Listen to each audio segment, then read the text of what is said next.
Good afternoon. It is 3 p.m. and I'll call to order the Board of Directors regular meeting for Monday, March 17th, 2025.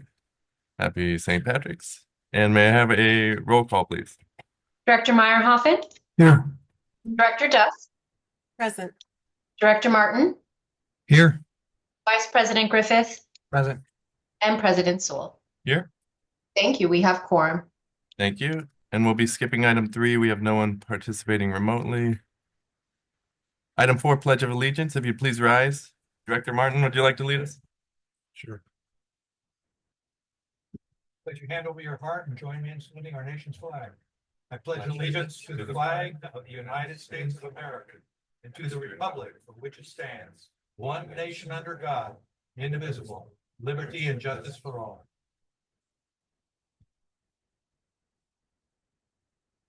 Thank you. Item 5, Rules of Procedure. Counselor?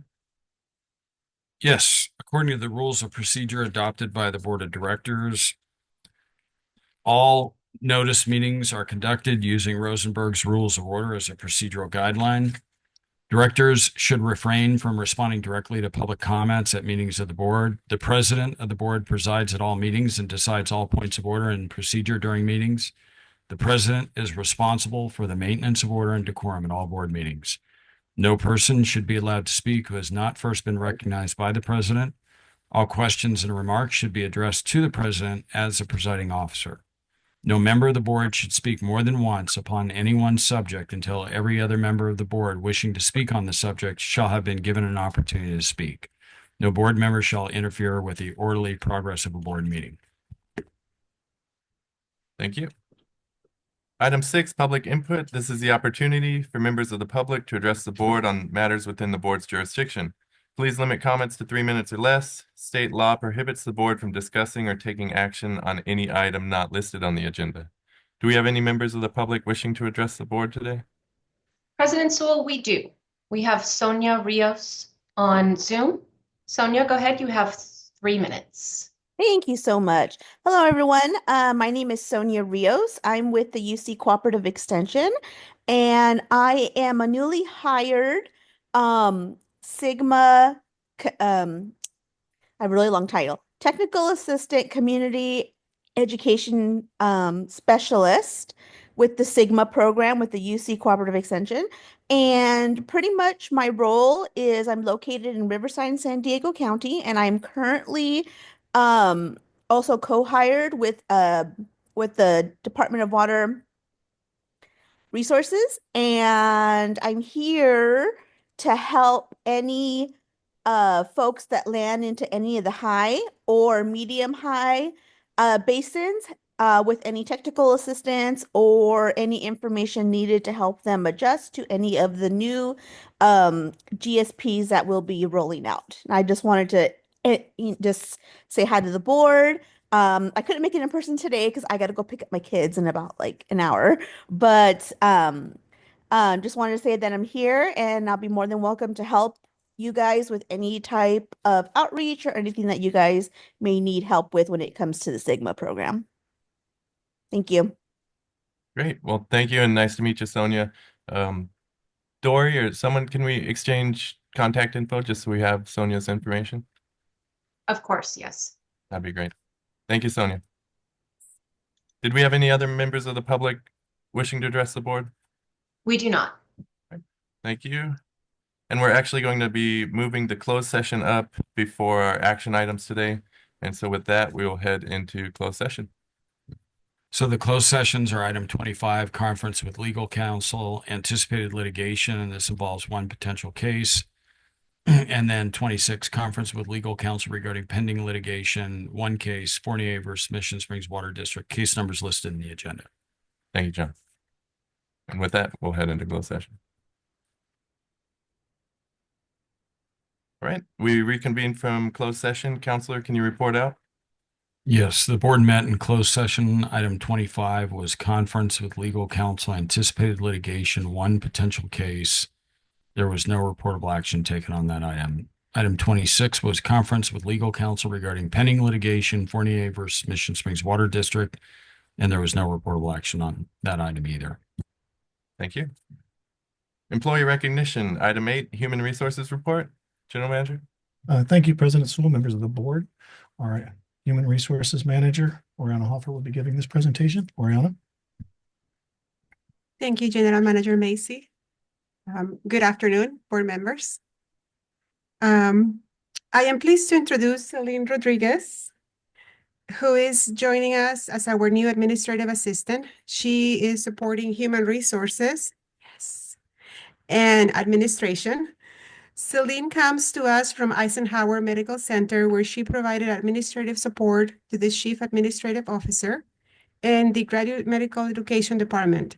In her support role, she helped onboard new medical students and coordinated professional development, wellness, DEI, and other activities for employees.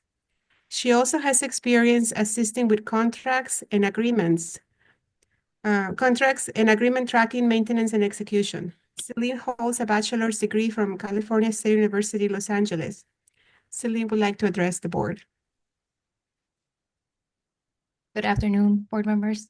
I just want to thank you all and Oriana and the team as well as the district for allowing me to be here, and I'm very happy to be here today. Thank you. Welcome. Thank you.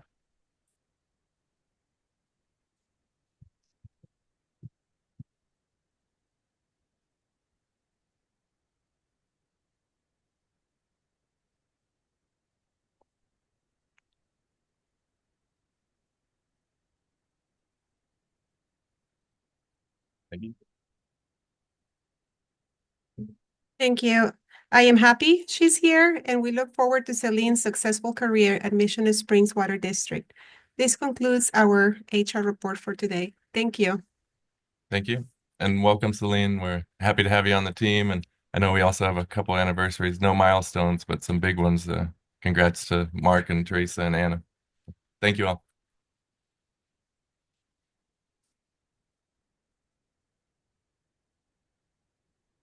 Moving on to action items. Item 9, Mission Creek Subbasin Annual Report for water year 2023-24. It is recommended to receive and file the Mission Creek Subbasin Annual Report for the water year 2023-24, prepared for the Coachella Valley Water District, Desert Water Agency, and Mission Springs Water District by WSP Environmental and Infrastructure Incorporated. General Manager? Thank you, President Sewell, members of the board. We do have a presentation from WSP Environmental and Infrastructure. Rick, would you like to introduce yourself and start with your presentation? Yes, hopefully people can see me. I don't know if my video should be on.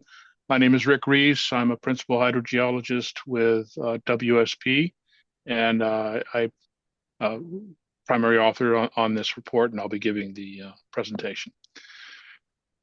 With that, let's go ahead and start. First slide, here's a summary of the project's findings for this water year, or the water year 2023-2024. Groundwater production was approximately 23% less than the historical highs of 2006. And the ongoing basin monitoring results demonstrate that long-term overdraft, that is the average overdraft over a 20-year period or more in the Mission Creek subbasin, has been eliminated. All but one of the key wells showed groundwater levels that were higher than the measurable objective, and that they're above the 2009 levels. That's the monitoring objective. The well that fell below the monitoring objective was provisional and was based on, was always something that was subject to change. And that's something that we're going to look at in the next alternative plan update. There were no other indicators of sustainable management criteria that were exceeded, that is subsidence or water quality or storage. None of those were exceeded. Next slide. This slide shows a graphic of the water balance, and the inflows are on the left-hand side and the outflows are on the right-hand side. And we can see that the natural inflows, about 6,800 acre feet, return from use is nearly 47 or more than 4,700 acre feet. And the artificial recharge for that water year is about 5,400 acre feet. The outflows, groundwater pumping was about 13,300 acre feet. And the natural outflows were about 3,500 acre feet. The difference between these two is the change in storage in the basin. And this year we have a net positive change in storage of about 200 acre feet. Next slide. This is a different way of looking at it, more long-term, of the change in storage over time. See that the blue line is total inflow, And we have groundwater pumping is the red line. It's below the zero line. It's a negative number. And then the difference between that and the additional outflows is the purple line is total outflow. And then the change in storage is shown as these gray bars. And the important thing on this one is if you can see that the 10-year average change in storage, we've got a little bit of dip recently, but in the 20-year average change in storage, we're riding around zero. So no difference in change in storage, which is a good thing. That's sustainable. If you can keep that line, even over time, that's a sustainable pathway. Next slide. All right, key wells for our sustainability indicator. They're shown here. We have 9 of them, and of the 9, 5 of them belong to Mission Springs Water District. And also shown on this slide as well, 33, that's actually in the Garnet Hills sub area of the Indio subbasin, but it's just shown here for reference. Let's go to the next slide. Can we back up? I want to show one thing before we go. One area that I want to key in here is in orange. We're showing the Mission Creek groundwater recharge facility, and there's a monitoring well at that facility, right at the very edge of that. Those big basins that are up there where their recharge is occurring.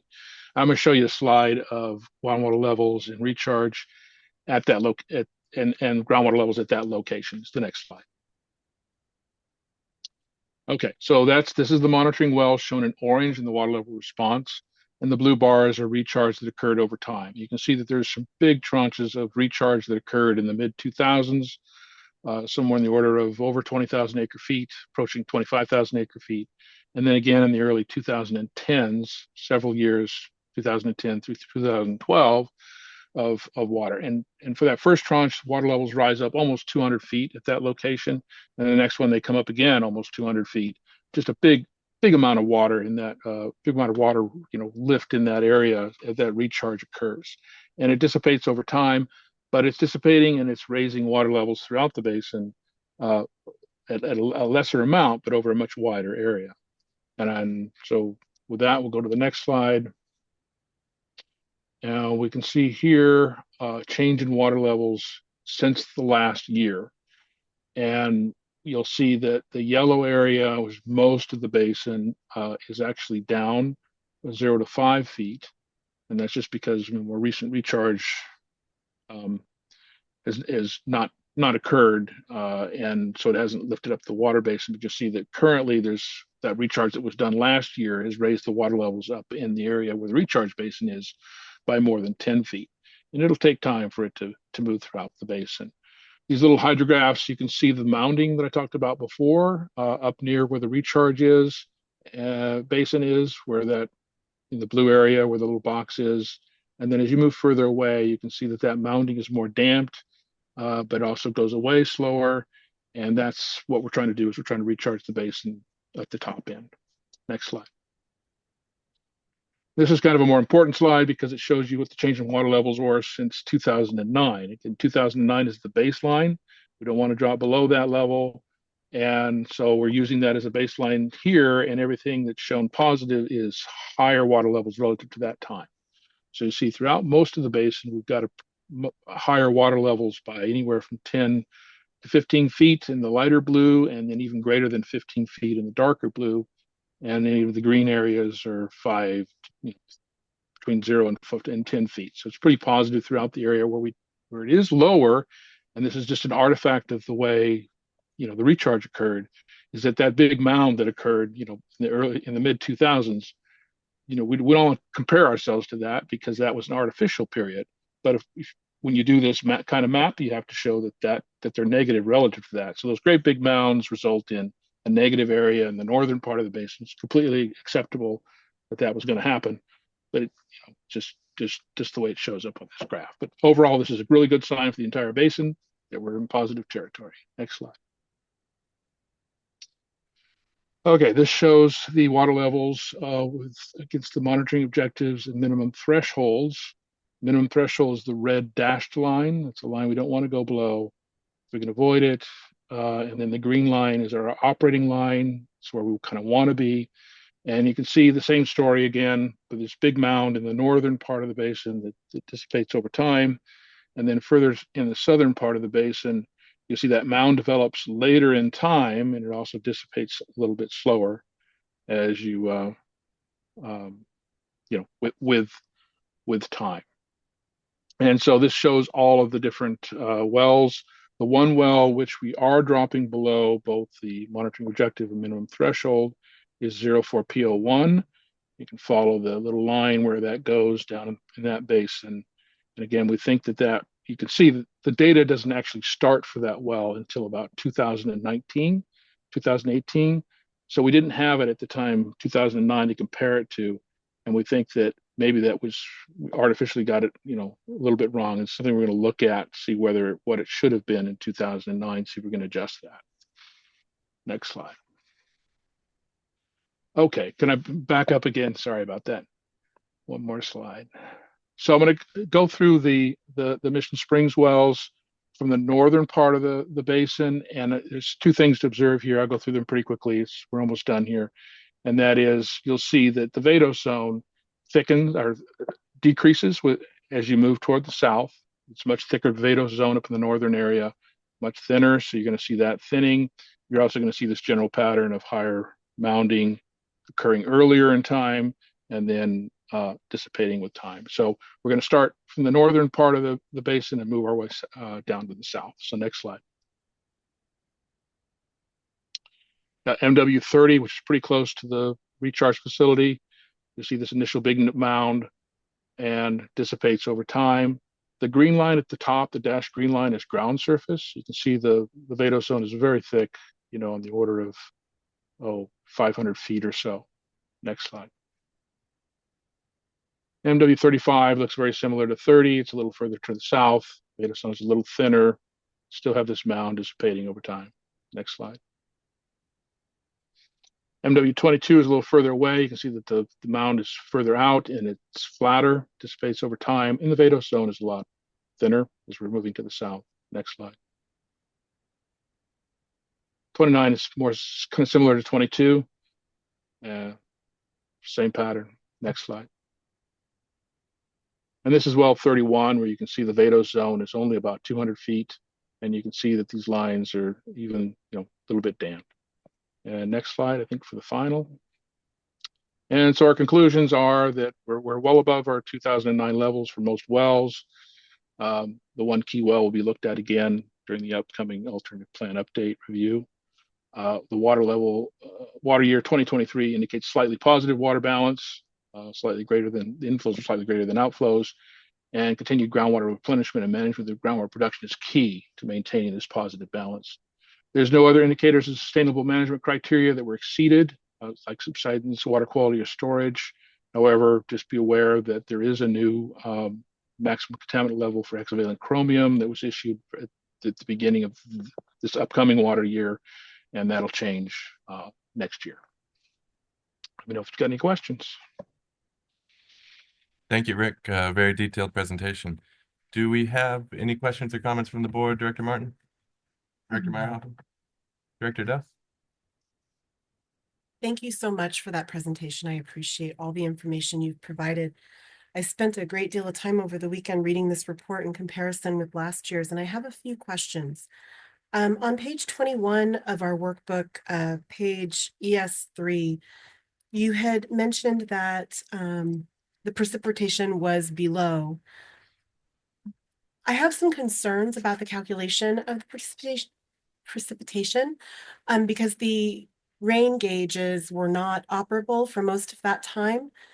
Can you tell me how we calculated the 1 inch less of our mean annual precipitation? How was that gathered? All the precipitation data comes from Riverside County Flood Control. So we're relying on, there's 3 different rain gauges that we're relying on. And I think for that particular calculation, it was based on, I believe it was the one that's there in Desert Hot Springs. Okay, we'll have to look into that a little further because I'm not sure that one was operational for most of the year. Also, you mentioned on page ES9 of the report that we had a 6,800 6,850 acre foot of natural inflows. But then just before that, on page 25 ES7, you discussed that the stream gauges are still all being in discussion of being replaced by USGS and the Flood Control and Water Conservation District. How was the inflow measured? How was that calculated, since there was no way to calculate, because that river was running all last year? Okay. Yes. Okay. So one thing to note on when they were calculating the inflows, the rain gauges are down, and it's not something that you can directly measure, even just through one stream. So it is based on an average using our groundwater model. I think it's a 20-year average of that calculation using the various different watersheds. And it's a matter of taking all these inflows and balancing it versus the water level changes over time. So it's a calibrated model, and we're pretty confident that that's how it is. But we are basing that on the average to calculate this every year, so you don't have to run the model every year, and then that'll be trued up the next time we do an alternative update. And it's the same thing with the rain gauge. The actual numbers don't really matter because we're using this average the past in order to calculate the change in storage for this given year. With your expertise, you would agree with a statement that I've heard at several of our conferences recently, and that modeling is only as good as the information provided, right? Absolutely.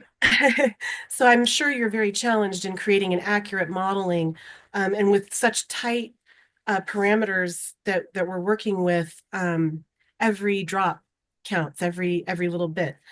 So I wanted some clarification on that process and how that was being calculated. Also, Yes. there was mention that the groundwater produced for agricultural industrial purposes only makes up 10% of the basin, where 90% is for urban. With the large amount of industrial that we have specifically in our area, I'm just wondering if that information has remained updated on an annual basis. Are you checking with all of those industrial users? Because we have one that uses an astronomical amount of water every day in comparison to urban use. Okay, that is a very good question, because we only break it out by individual wells. So if a purveyor such as Mission Springs Water District is supplying water to an industrial source, we didn't break that out. And we could, if we were given that information, we could break that out. But it's only broken out by if a specific well is used for industrial activity, we break that out. Thank you for that clarification. I appreciate your expertise and knowledge here in helping me understand these reports better. I'm 2 years in, and I have to go back and read the first one and then the second one and the third one, trying to understand all of these changes. So thank you again for that. Okay. The other question I had was regarding, one more second, sorry. I just have to check my notes here. So with the 200 acre foot surplus that we're noting for this year, which is great. One of the things that surprised me last year and again this year was that we had, I'm going to look at my notes because it's easier than my finding it on the paper. Our replenishment for 23-24 was 5,432 acre feet. And then the GSA CVWD moved 5,913 acre feet to their basin for their uses. So they in a sense, in that 1 year period, one user took more than the entire replenishment out of the basin. So with that being said, it appears as though the only reason we balanced is because of Mission Springs' own work and our own replenishment of our wastewater products and our own reductions. And so I'm trying to get a clearer image on how things are being properly allocated when one user takes more than what was put in for replenishment, and how that is balancing in the big picture of things. Yeah, I'm not sure that I can give an opinion on that. I don't know enough about users and allocations and how things are set up. I'm sorry, I can't speak to that. Okay. Let me see if I have any more for you.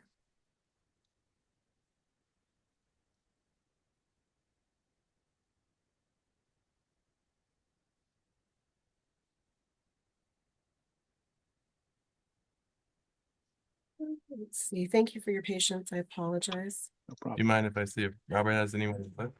I think Okay, I'm almost there. yeah, no problem. Given the answer to your last question, I will reserve my next two questions for staff at a later time. Thank you again for all of your information and your hard work. I appreciate it. You're welcome. Thank you. And I have nothing further. Thank you very much, Rick. Thank you. Okay, bye-bye. With that, do we have any members of the public wishing to speak on item 9? President Sewell, we do not. Okay, and with that, do we have a motion on the item? I'll move we accept. I'll second. We have a motion and a second. May I have a roll call vote, please? I'm sorry, who was the second? You seconded that, President Sewell? Yes, I did. Thank you. Director Meyerhoffen, Yes. Director Duff, No. Director Martin, Yes. Vice President Griffith. Aye. President Sewell. Yes, Thank you. Motion passes. thank you. Item 10, award of task order to TKE Engineering to provide professional surveying for the well benchmark survey. It is recommended to authorize the general manager to negotiate and execute a contract task order with TKE Engineering in the amount of $12,940 to perform a well benchmark survey with a 10% contingency in the amount of $1,294 for a not to exceed contract total amount of $14,234. General Manager? Thank you, President Sewell. We gave a presentation on this item on Thursday. I will ask Eric Weck, our engineering manager, if he has any additional comments at this time. Eric? Yes, good afternoon, President Sewell. Thank you, General Manager Macy, and good afternoon, members of the board. As we spoke about last week, this well benchmark survey is necessary to establish well head elevations, which then are used to set accurate groundwater elevations that are needed to perform groundwater monitoring and analysis. This work will align those wells with established North American vertical datum 88 system. It's a survey system that is commonly used. So staff solicited 3 quotes from our current on-call consultants, TKE Engineering being one, Provost and Pritchard, and MSA Consulting. So staff reviewed those 3 quotes, and we got those quotes on December 2nd. So we reviewed them and found that the proposal from TKE Engineering met the district's needs, given their experience and familiarity with the district. The cost for this task order is not in the not to exceed amount of $14,234, which includes a 10% contingency. I'd also like to add that in the April Board of Directors meeting next month, the engineering department will have an agenda item presented to the Board of Directors for additional consultants that the district can use. Late last year, we solicited requests for qualifications from additional consultants to use for professional engineering services to include water and wastewater design, additional surveying services, water management plan review and preparation. Staff completed the review of those qualified submittals, and we will be prepared to present our recommendations for those consultants in the meeting in April. Are there any questions? Thank you, Eric. Any questions, Director Duff? Just a couple. I'm trying to make clear here. So this is the first amendment to a contract with TKE that was for this well benchmark survey, or was it the $170,000 on-call contract that is getting a contract amendment? It's the on-call contract that's getting an amendment. So truly, this is a separate contract altogether, right? Well, they fall under their on-call contract, and this is just an amendment to it. Okay. Thank you very much. Appreciate Yes, it. ma'am. Vice President? Director Martin? No. Sorry. And I have nothing further. Do we have any members of the public wishing to speak on item 10? President Sewell, we do not. And with that, do we have a motion on the item? So moved. Do we have a second? I'll second it. We have a motion and a second. May I have a roll call vote, please? Director Meyer-Hoffen, Yes. Director Duff, No. Director Martin, Yes. Vice President Griffith. Aye. And President Sewell. Yes. Thank you. Motion passes. Thank you. Item 11, authorization for purchase of 2025 Vermeer VX50-800 vacuum excavator from RDO Equipment Company. It is recommended to authorize the general manager to approve the purchase of said vacuum excavator from RDO Equipment Company for a not to exceed amount of $124,358.84 as approved in the fiscal year 2024-25 capital budget. General manager. Thank you, President Sewell. On Thursday, our Director of Operations, Danny Friend, gave a presentation on this particular item. Danny, do you have anything you'd like to add? Thank you, General Manager Macy. Good afternoon, President Sewell, members of the board. Yes, I understand that there was a question on the warranty. So Vermeer itself, the manufacturer, provides the warranty of 1 year. RDO performs the actual warranty work. RDO and Vermeer have partnered. If you want to reach out to Vermeer, you would call RDO's Fontana office. Then they'll connect you to the next building over where they have their Vermeer staff. Fortunately for us, the RDO location in Indio has been servicing and doing warranty work for the 2 units that we've had when they were under warranty. That's all I have. Answers questions. Thank you. Any questions or comments, Director Martin? Oh, Director Meyerhoffen? Director Duff? The reason I asked the question, thank you so much for clarifying that, is under the legal information of the purchase order. It specifically said that RDO makes no warranties and that this equipment is sold as is with no warranty provided. So I'm really glad to hear that they have some sort of an intermixed agreement between the two companies, but I am concerned about them delivering and whether or not they're going. Do you feel confident that if there was a problem in delivery or when you take it, if there's something wrong, we just signed saying we're going to accept it as is? Are you just going to move right into the warranty at that point? Right after we bought it, if there was a problem? I don't like that language. That really bugs me. No, I certainly understand the perspective. So I do feel confident. We've done a lot of business with RDO. Okay. I didn't know who asked the question. It was just asked of me to clarify. So thank you. You had to have guessed, right? No, well, it's Monday, so it's hard to say. But no, so yes, the district feels comfortable. We wouldn't do that. I look back at some other items. So RDO is a rep. They sell John Deere. And if you I happen to look just because I was curious. It's the same language that's on our John Deere equipment. Okay. So we've purchased numerous pieces of equipment, John Deere, and John Deere provides the warranty, just like Vermeer. RDO is the manufacturer's representative that provides services or any warranty So work. it's their CYA. Thank you very, very much. No, they're great questions. I appreciate you. Thank you. Vice President? Just a question because it was brought up on Thursday. So one of these we are going to put out for bid, one of the older models, right? Just for clarification, we are going to surplus. Is that what I think? Yeah. Okay. We're going to Yes, sell it. that's correct. Any idea what we might get? It's hard to say. We know the district used to surplus like many agencies did decades ago, open it up to local public agencies, and if that fell through, then we'd open up to the public. Roughly 5 years ago, we started using a less than five. OpenGov, Gov Deals, and Gov Deals is a site that is nationwide it's for public agencies like we are. The reason I don't know is surprisingly the amount of money that we receive for a lot of the vehicles or equipment that we've sold in the past has been 50%, 60% higher than we've expected.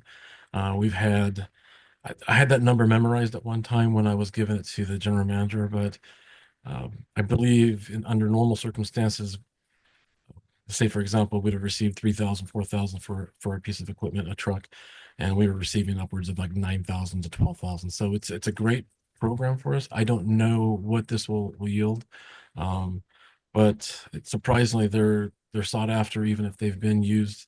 That unit or those units go out every day behind one of our trucks and they get used almost all day. So they're well maintained. I just don't know what they become, but I'll happy to share once we actually get it.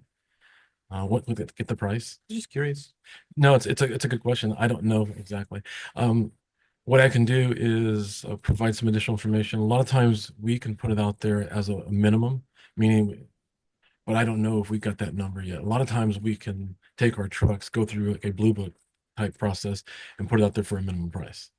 And it won't sell until we hit that. And if there's no bites, then we have to adjust it. But or many times we put it out there open, and there's a bidding war. There was a truck that we expected to get for 12,000. I think it sold for almost 20,000. So, but I'll share that information once we actually get it sold. Okay, thanks. Welcome. Great. Thank you, Danny. I have something. Good. No question. No, this piece of equipment probably isn't that highly sought after. So whatever we can get out of it would be great, I think. Right. Any members of the public wishing to speak on item 11? No, sir. Thank you, Dan. Do we have a motion on the item? I move to authorize purchase of the 2025 Vermeer VX 50-800 vacuum. Right. We have a motion. Do we have a second? I'll second it. We have a motion and a second. May I have a roll call vote, please? Director Meyer-Hoffen, Yes, Director Duff, Aye. Director Martin, Yes. Vice President Griffith. Aye. President Sewell. Yes. Thank you. Motion passes. Thank you. Item 12, contract agreement with Executive Facilities Services Incorporated for annual janitorial services for fiscal year 2024 through 2026. It is recommended to authorize the general manager to approve a contract with Executive Facilities Services for annual janitorial services for 2024 through 2026, totaling $36,808.62, plus an additional 10% contingency for a total of $40,489.59. This agreement includes the option to extend services for an additional 3 one-year terms. General Manager. Thank you, President Sewell. We did give a short presentation on this item on Thursday. We do have our Director of Operations, Danny Friend, available for any questions or to go over some of the key points that he may want to add to. Danny? Thank you, General Manager. I don't necessarily have anything to add. We're excited to see this contract hopefully get passed today. I'm happy to answer any questions. Okay. Director Martin? Anything? Director Martin? no. Director Duff? I did watch the workshop, so I don't need to ask you a lot of questions, but I do want to thank you for heeding the board's direction when we voted on the janitorial contract the last time, because you had concerns and you did make that clear. So I appreciate you acting on enforcing the contract and holding them accountable. So I just wanted to commend you for that. Thank you. Thank you. Vice President? I have nothing further. Thank you, Dan. Thank you. Do we have any members of the public wishing to speak on item 12? No, sir. And with that, I will move to approve the contract agreement with Executive Facilities Services. Second. And we have a second. May I have a roll call vote, please? Director Meyer-Hoffen, Yes, Director Duff, Aye. Director Martin, Yes. Vice President Griffith, Aye. President Sewell. Yes. Thank you. Motion passes. Thank you. Item 13, acceptance of the Well 34 Rehabilitation Project. It is recommended to accept the Well 34 Rehabilitation Project as complete and authorize the release of retention money held for Legend Pump and Well Services in the amount of $31,668.73, 35 days after filing the notice of completion. General Manager. Thank you, President Sewell. On Thursday, we gave a short presentation regarding this project, the completion of the project and the next steps. Eric Weck, our engineering manager, is available to answer any questions or to add to his presentation from Thursday. Eric?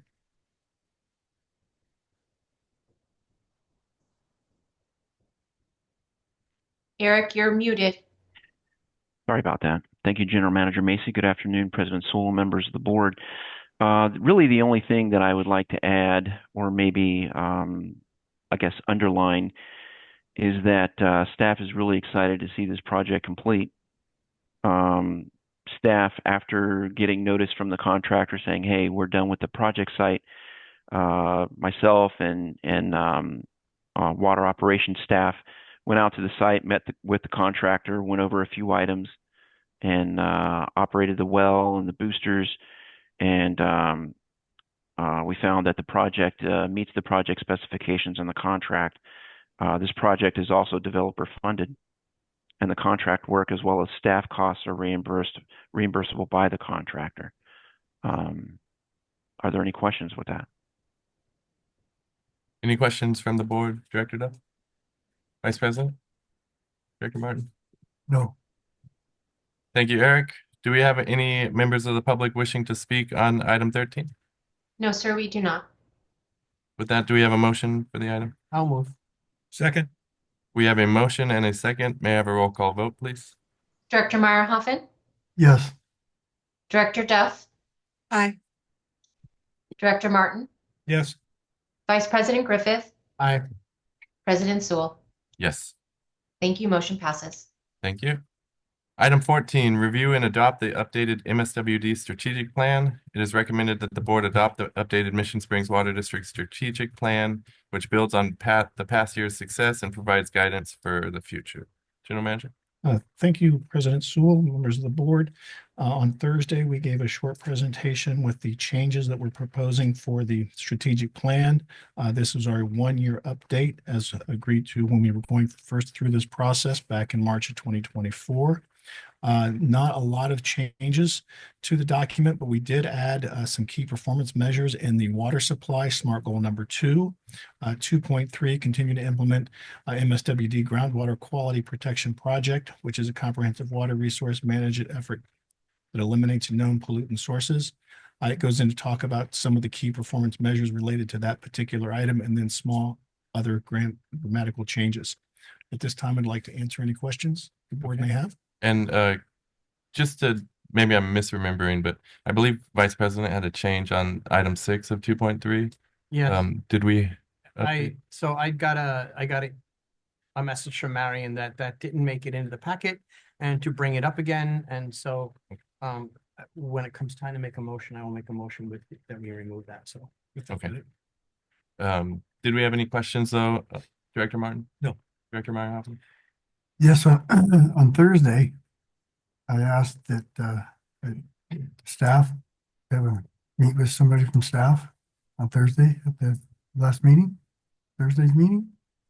And I said that I wasn't real familiar with the strategic plan. I think that we're all kind of getting used to it.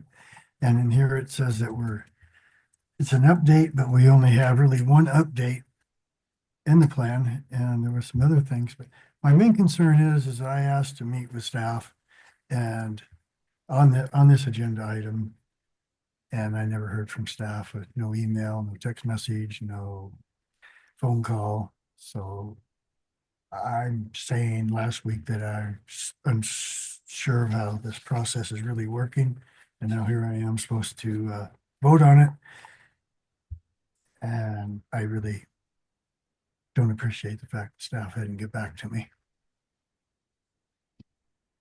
And I'll just add just a little point. We did have this at our Tuesday workshop last week, and I think we spent about 20 or 30 minutes on the strategic plan. But yeah, Director Duff, do you have any questions or comments? Marion's good. She caught the couple grammatical errors that I had caught, and I had watched the workshop, so I was also going to bring up the 50%. But this is great work. We need to keep this in our forefront. So I'm very grateful that this work has been done and that it was brought back. Thank you. Vice President? I don't know if Director Martin has anything to say. No. How about you?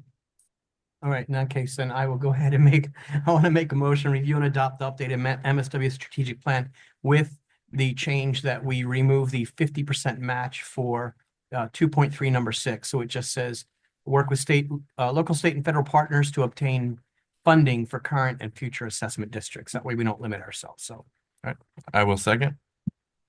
We have a motion and a second. May I have a roll call vote, please? Director Meyerhoffen, Abstain.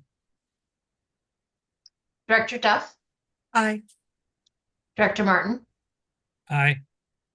Vice President Griffith, Aye. President Sewell. Yes. President Sewell, thank you. Yes. Thank you. Motion passes. Thank you. Moving on to discussion items. Item 15, Critical Services Center and Administrative Building Update. General Manager. Thank you, President Sewell. Just a very quick update. You heard me on an earlier item that we did meet with the city to talk about a variety of different things. One of the things that we did talk about was the Critical Services Center. We are working with the city to do one of two things. One, provide adequate fire protection down Park Lane for our facility, as well as the reconstruction or construction of Park Lane. One of the things that the city is suggesting is that we do one of two options, depending on whether they can get a right-of-way easement from the school, which is one, do the area along the housing project that's just north of Park Lane. And then the other section would be then the school property as well. Working with the city, it was suggested that we sign a development agreement. The development agreement will allow us to move forward with the bidding of the project and moving forward, but then also then allow us to do the design of the water line, and then also look at design of the pavement, and then deciding on, based on how the area develops, what we build and when. Knowing that the housing development is something that's been talked about for the last couple of years, still in design. We can't match up where their approaches would be without knowing where those are going to be in real time. So right now we're feeling if we just wait a couple of, maybe a year or so to work with that developer, maybe we can get a better plan. If they move forward faster, maybe they can design and construct that as well. Anything that we pay for or anything that we do off-site will be offset from our circulation and other development impact fees that would be required for the city. Depending on how the calculation is worked and how much we participate, it could be anywhere from $160,000 to $200,000 from a development impact fee. So we've worked with the city, and we felt that the development agreement would be the best way to secure our rights, as well as making sure that we conform to the notice of approval, or excuse me, conditions of approval the city has offered us. Answer any questions at this time. Director Duff, any questions? Not yet. Thank you. Vice President? No. Director Martin? No. Director Meyer? The improvements are you gonna, I know we don't have a storm drain over there on Palm Drive, but the retention pond is gonna be at the end of Park Lane at one day, hopefully. Are we gonna put in that storm drain line at the same time so it's there in the future? I believe the city's plan is, at least in this location, is to go overground. I think the pipe that they're talking about putting in is not in this location, as I understand it. So we're working with the city to make sure we build it to meet the short-term and long-term goals. I hope that we can get things situated with the school district.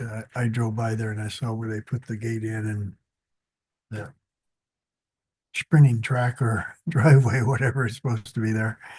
That looks like could be a problem. And that's one of the things that the school system is doing right now, is we believe that that's going to be an access for some school buses coming in from that direction. And we just want to make sure we work with the schools appropriately if we get that right of way. So there's some negotiations to be had in that location. Typically, the school district has not given easements to either the city or any other development. So at this particular case, the city felt comfortable with us moving forward as a development agreement to protect both parties. And so we could move forward. How much longer do you think this process will take with the school district? I can't control the school district or how quickly they can give us that right of way easement. Do we have a plan on how we're going to make the transition from the Horton yard to move the equipment over to, we're gonna tear down all the buildings over there at the Horton yard, right? At the corporate yard? Yeah, the corporate yard, we can tear down Yes. those buildings and that. So where's all that equipment gonna go over to the Nancy Wright treatment plant, correct? We are still working through our options, whether we keep them at the Horton facility or if we take them to the Nancy Wright facility. Both the equipment that is there, as well as the gas depot and other things, as well as offices, we are still in the process of working through. My concern is that, this building's getting old. I really, be honest with you, I really don't even like coming into it. It's not because of the people in here. It's just the old building. And this is probably the nicest room in the whole place. The district has been working on this critical service center for probably about 6 years now. Depending on what study you look at, it could have started as early as 2006. Okay. So I would like to start seeing everything put in order so we can start building. If it was when the school district says, yes, we'll work with you and we're ready to sign the papers. When those are signed, that we start the transition.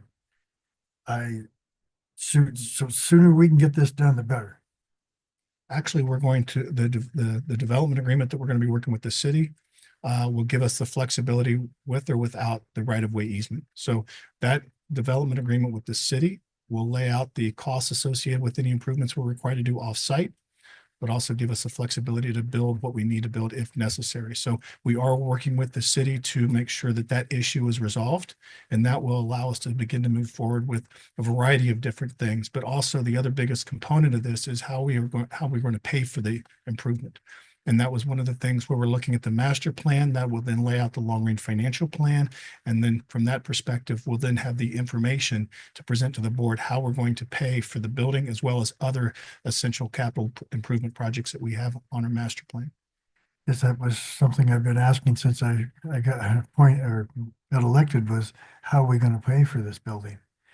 And I just wish things were moving a little faster. I wish we knew where the money's coming from already. When the city gives the okay, I hope that we're ready to go ahead and put the process and start getting that done.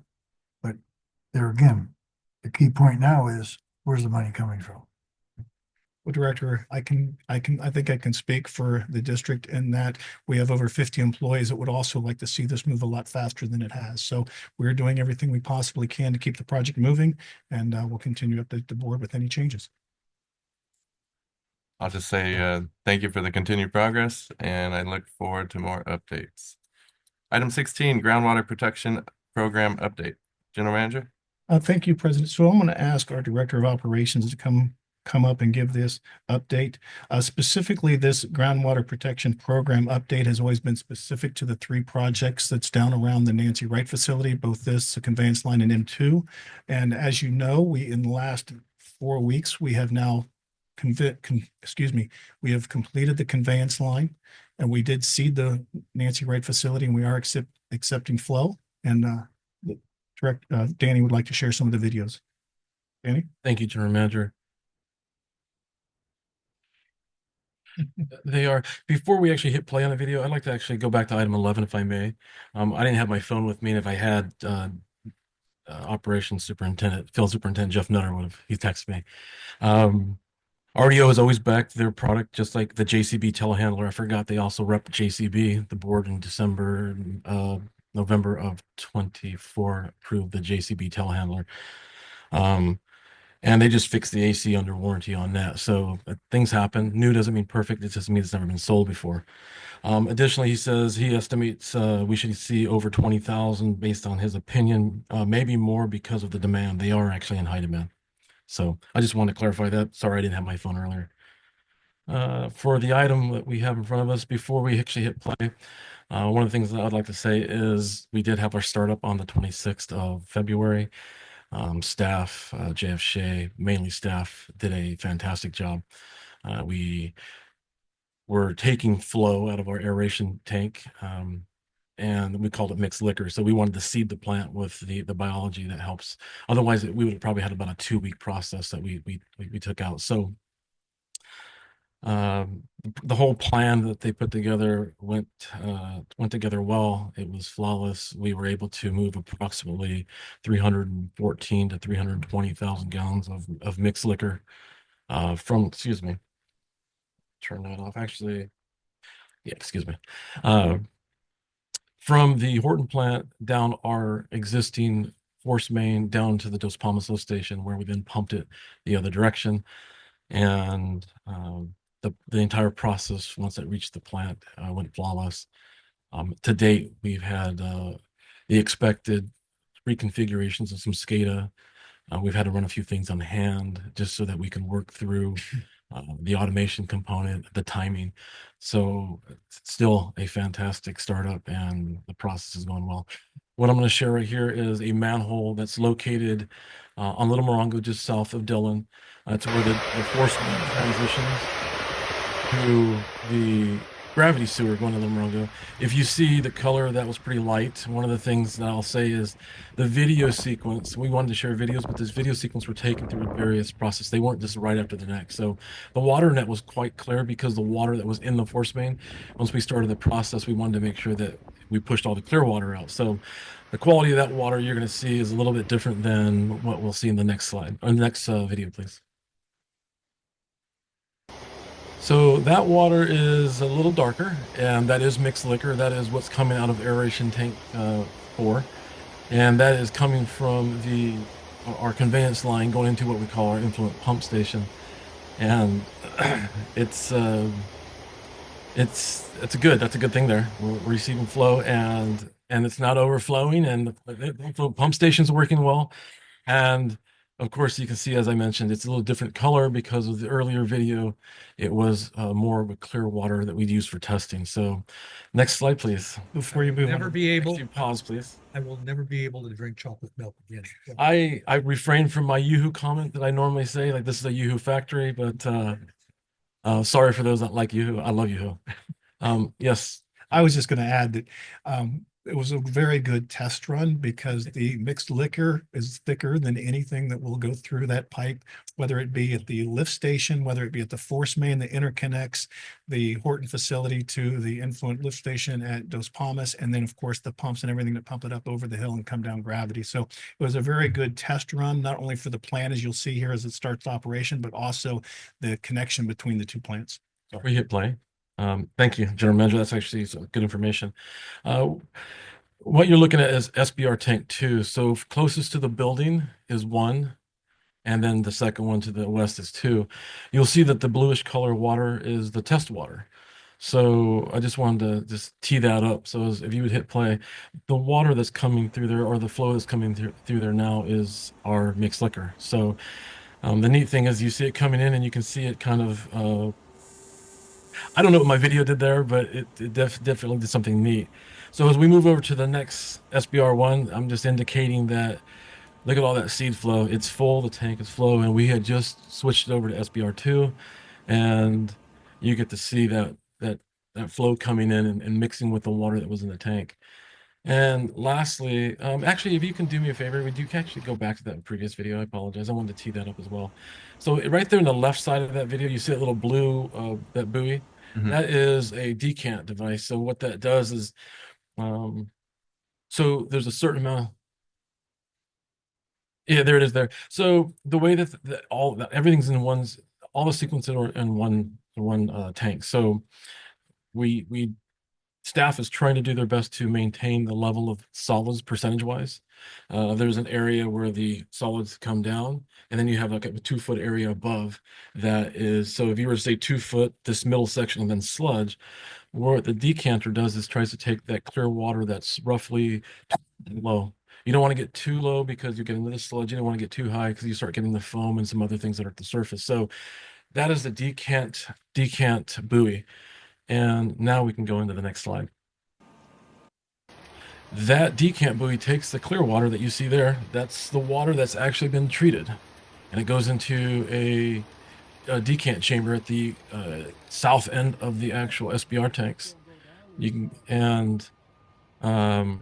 That water, which we don't have a video of, is that water then in batches, sequent batch reactor, then takes it down to our ponds at the southerly end and discharges into the retention ponds.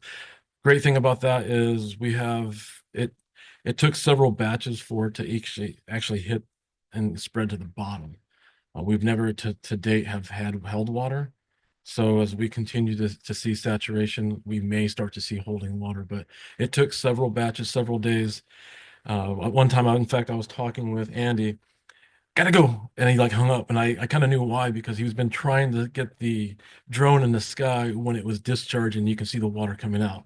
We've only had still pictures of the ground starting to get wet around the outlet. And towards the end of the week, we finally got it to where it wet the entire bottom, but yet we have not seen water standing, uh, going to a normal drain process. Immediately when it comes out, there'll be standing water, but it drains so quickly. So but look at the clarity of that water. That is the pictures of the first batch of our effluent going to our decant chamber before it makes its way over to the ponds in the south end. I'm happy to answer any questions. I don't believe we have any other slides, correct, sir? Thank you, Danny. Thank you. Director Martin, any questions? Director Martin? All I can say, I was sitting here thinking about the first sewage system I ever seen. I was in the Marines overseas and it was just a big open ditch. And so this has come quite along in the Marines were told, if you try to jump over the ditch and you don't make it, the first thing you do is you go to the hospital because we're going to have to give you a shot. And then from there, you're going to see the CEO for office hours. So we've really come a long ways with technology, and just to look at this and to look back then at that sewage system. We have, was sadly, there something. are areas in the world that probably Right. still. And we look down there at the Desert Crest sewage plant with that little grinder in there, and then we go to here. It just keeps progressing for me. Of course, I'm Yeah. getting older, but Definitely a different technology from activated sludge or secondary clarification. Desert Crest, believe it or not, is similar to Horton, but yeah, it's just a small scale. yeah, it's great. Director Duff? Congratulations to the team and to everybody else. I'm sure they were like kids in a candy store, so excited playing with all their new equipment. And we're just very proud of all the work that they've done and all the work that you guys are all continuing to do. Thank you. I'll be sure to pass that down. Thank you. Vice President? Never been a fan of brown liquor. It's not everybody's favorite. Since we have low compared to the capacity of the plant, will we still be using all 4 of the tanks, or does it make sense to just keep it all in 1 or 2? Or We'll continue to do testing with the clean water and keep the aerators and the bubblers on 3 and 4. But at this point in time, we're not intending to take flow from 2 to 3 to 4. Okay. So if something changes, I'll certainly I'll share pictures and video. All right, sounds good. Well, congratulations. Thank you. Thank you. Item 17, Assessment District 18, Area D3 Sewer Discussion. General Manager? Thank you, President Sewell. This item was not talked about on Thursday. It was added to today's agenda as a result of a workshop that we had earlier this month to talk about the area 8018 and this specific area where we went out to bid with a sewer project, septic to sewer, as well as water main.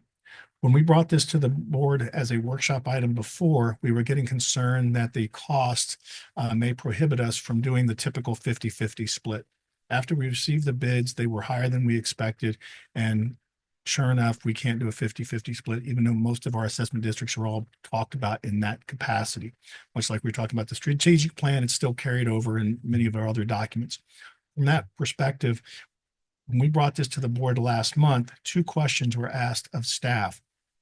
One, what happens to the 2 grants that we were making reference to if we decided not to move forward with this project? That would be a $78,000 grant and then over an $800,000 grant. We're going to talk about that a little bit. And then, of course, the other thing was how much would it cost to go out and actually do another assessment district and see if the homeowners or the customers in that area want to take on the additional financial responsibility to make this back to a 50-50 or the other mint. It wouldn't be a 50-50, it'd be almost a 25-75 with the changes in cost. So with that being said, Eric, I know you, engineering manager, you have some slides you'd like to share with the board. Yes, good afternoon, President Sewell, members of the board. So to answer the first question, that General Manager Macy just mentioned, there are two grants. One is called the Prop 1 Round 1 grant, and that's for $78,000. That grant is supposed to sunset March 31st of this month. Staff has met with the Department of Water Resources and was able to ask them to extend it, and they were able to extend it to September 30th of this year. Prop 1 Round 2 for $875,000. I believe that one expires sometime next year. I think it's December of next year. Let's see.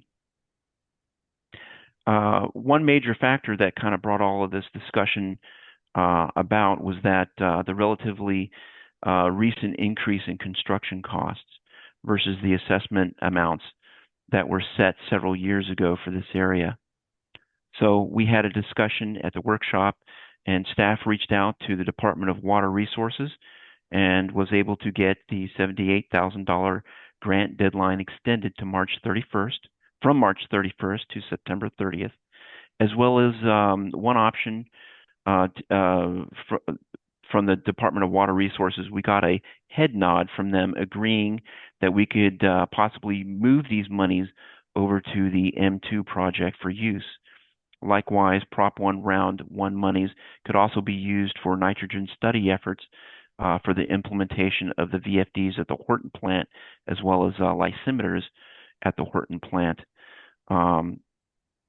As General Manager Macy just mentioned, we did receive bids from Borden Excavation, and the district has 90 days from the bid opening, so that puts it at April 29th for the board to make a decision to award the D3 project to Borden or re-advertise the project again for construction bids, but there is no guarantee that those bids will be lower than the ones that we already have. A third option would be to direct staff to secure written approval, which we're currently doing now. Request written approval from Department of Water Resources, allowing us to move these Prop 1 Round 1 monies and Prop 1 Round 2 monies from D3 to the M2 project. Staff would after consideration, staff would support that third option of moving these monies to M2. Let's see. Are there any questions so far? And what I have here is the spreadsheet that we talked about. I believe it was in February when we took this to the board. So if there's any questions, let's talk about it. Thank you, Eric. Any questions, Director Martin? No. Director Mayappa? No. Director Duff? Vice President? So what is before us today? Are we making a decision or just talking about this, or what is the goal here? The goal is to get direction from the board of how to move forward with this project. And what I mean by that, if you look at the lower left hand where it says total lots 102, cost per lot is about 33,000, almost 34,000. And then you see the D3 max assessment value for a single family. So in reality, when this project was first done and the engineering report was completed, the cost was about $16,000. Now it's twice that, if not more than twice that. So from that perspective, that delta is what we are struggling to make up for. And in reality, we as a district cannot support using our funds to continue this project.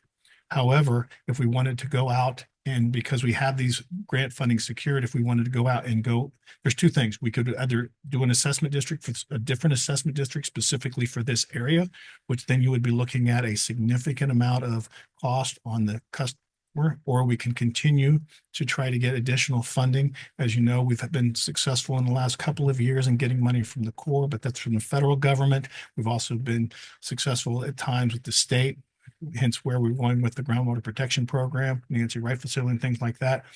But the costs here are so much higher than we expected the assessment district cannot support those unless we get additional funding that we do not have right now from a grant perspective. And even if we did have the 50-50 match, the assessment district, that $8,000 would not make up the difference. We'd still be short based on today's construction dollars. So what we were asking for is, do we simply, not necessarily, it's considered rejecting the bids because we're not going to move forward with the project under the current funding scenario, or we could go out and do an assessment district for this particular area. So in reality, we just wanted direction from the board, whether to go out and start going through an assessment district to see how much interest there is for additional costs coming from the resident, or simply just, again, rejecting bids and then trying to continue to get more funding in the time frame that this assessment district is still active. I don't think anyone's going to say yes to more money right now.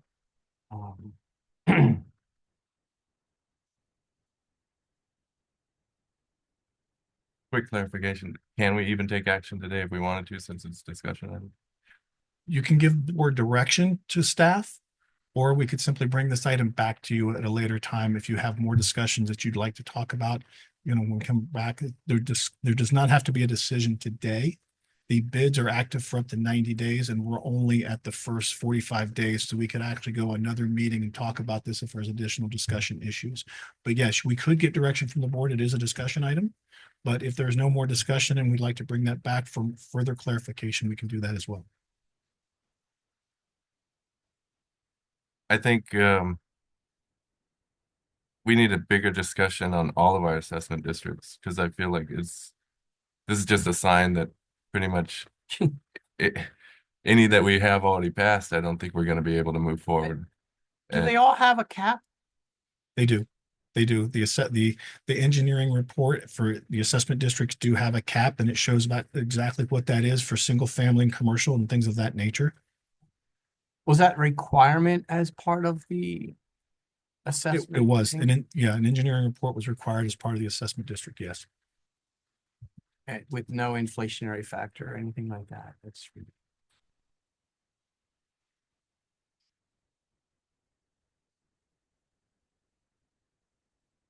That is correct. There is no escalation. I'm just going to throw my 2 cents out there. I concur with Vice President Griffith. As sad as the reality of this is, I think that President Sewell, you're correct. We've got to relook at all the assessment districts. It would be unfair to move forward on one when I think potentially we're not going to be able to complete any of them. And by the time we would put this out for, let's say we had said yes, by the time the construction company gets all of their RFPs and all of their bids and starts finding out that the timber and the lumber just went through the roof and whatever, clay pipes, whatever it is that they needed, it's going to cost us, I think, well over the 33,000 per lot. That I'm thinking more like 50 to 60 per lot, given the current atmosphere of the world today. So my 2 cents would be to maintain the use of those grants on any project, on any viable thing we can. Obviously, we don't want to waste any money that we've been given. We want to use it to the best of our ability. And I think a further discussion on that, as well as all the assessment districts, is definitely warranted at this point. But I don't feel comfortable moving forward with any of the scenarios given the current atmosphere. Thank you. You mentioned going to, was it DWR to possibly get in writing we could move those grants around? Yes, Eric, that's correct. Is there any, I mean, I feel like my idea is the consensus isn't here to move this forward, so we might as well get started on using that money somehow, some way. Is there any potential negative in starting now versus if we were to take action at our workshop in April? Or there is no negative in postponing or acting today. We have had those discussions with DWR. We have looked at the original grant submittal that talked about reducing pollutants getting into the groundwater. That's sort of how we got into this situation. And when we were talking about removing nitrates at the plant, and helping us meet our permit requirements, that does qualify. So that's why I know he used the term head nod, but that's really all they could give us. They didn't want to put anything in writing until we made a formal submission. But yes, we could make that submittal as soon as, starting, putting that together as early as tomorrow. And then we can just continue to have the discussion about our assessment districts and how we get additional funding. Do we have consensus for what the general manager just mentioned? Trying to move forward with Yeah. reallocating that grant money or moving? Okay. Well, thank you, Eric. Item 18, 2024 annual update on vacancies. General manager? Thank you, President Sewell, members of the board. This is a new item that you haven't seen before. There's been some legislation that's passed in Sacramento that Oriana brought to my attention, and she wanted to put together this presentation. Oriana? Thank you, General Manager Macy. Good afternoon, President Sewell and members of the board. Can you hear me okay? Yes. Yeah. Thank you. Allow me 1 second while I share my screen here. All right. Today I am presenting vacancy recruitment and retention efforts in compliance with California's new law, AB 2561. And I'm trying to scroll. There it is. A little bit of background. AB 2561 adds a section to the Meyers-Milius-Brown Act, the MMBA. The MMBA governs the labor management relations in California local government. The MMBA requires public agencies to meet and confer in good faith with recognized employee organizations and to consider presentations from labor organizations on matters within their scope of representation before making policy decisions or adopting a final budget. Interestingly, AB 2561 applies to all public agencies subject to the MMBA, even if the agency does not have any represented employees. This new law took effect on January 1st, 2025. The law requires public agencies to present the status of vacancies and recruitment and retention efforts during a public hearing before the governing board at least once per fiscal year. And if the governing board will be adopting an annual or multi-year budget during the fiscal year, the presentation needs to be made prior to the adoption of the final budget. And lastly, the presentation must identify any necessary changes to policies, procedures, and recruitment activities that may lead to obstacles in the hiring process. During the hearing, the public agency needs to identify any necessary changes. Already covered that. Let's see. So for the calendar year 2024, just to give you a general background, we had a total vacancy of 20 open positions. And I know this seems high, a 37% vacancy rate last year. But this is because partly the district succession planning proved to be successful. It created a domino effect. When general manager Macy got promoted, and then assistant general manager got promoted, and then April got moved, and it just created a domino effect. And so some of those positions were vacant, if only for a year, for a day, we still count them as vacant. But as you can see, these vacancies were the result of internal promotions and transfers, and this demonstrates the district's commitment to developing talent, ensuring continuity, and minimizing disruption while retaining institutional knowledge. In total, we did have 8 new hires, and half of them were temporary employees who went from temp to regular status in their positions. So this is where we are right now. Current vacancies, we only have 5 open positions. 3 of them are staffed with temporary employees or interim employees. One of the supervisory positions that we have vacant, we have already conducted interviews and we have made a job offer. And there is a position in engineering that we're still receiving applications. Our recruitment efforts Our recruitment strategy varies depending on the position, but in general, it involves posting on popular online job boards such as Indeed, LinkedIn, government jobs, and on specialized job boards such as the California Water Environmental Association, BC Water Jobs, and WaterWise Pro. We also post at trade schools and universities such as COD, Mount San Jacinto Community College, and Cal Poly. We also consider our temporary employees and their performance when filling those job vacancies. Part of our strategy involves highlighting our comprehensive benefit package, including health benefits, professional development, tuition reimbursement, certification pay, incentive pay, and more. Our careers page, in fact, contains an overview of the district's benefits. Our retention efforts include offering competitive compensation and benefits. We regularly conduct salary reviews to help us benchmark salaries against industry standards. We also review cost of living adjustments every year. We also consider our employees' requests by annually reviewing benefits with other comparable agencies. This past year, it resulted in a change on our standby holiday pay from 3 hours to 6 hours for Thanksgiving and Christmas Day. We're also proud to support continuous learning, not only with tuition reimbursement, but with educational incentives that offer higher pay for higher level certifications and bachelor's degrees. We also foster a positive workplace culture. We have a formal recognition program, such as the Employee of the Year program or the recognition at board meetings. And we have an informal process where we acknowledge achievements with public praise, whether it's a shout out via email or through the hub. We promote health and wellness through incentives, mental health resources, and health and wellness resources.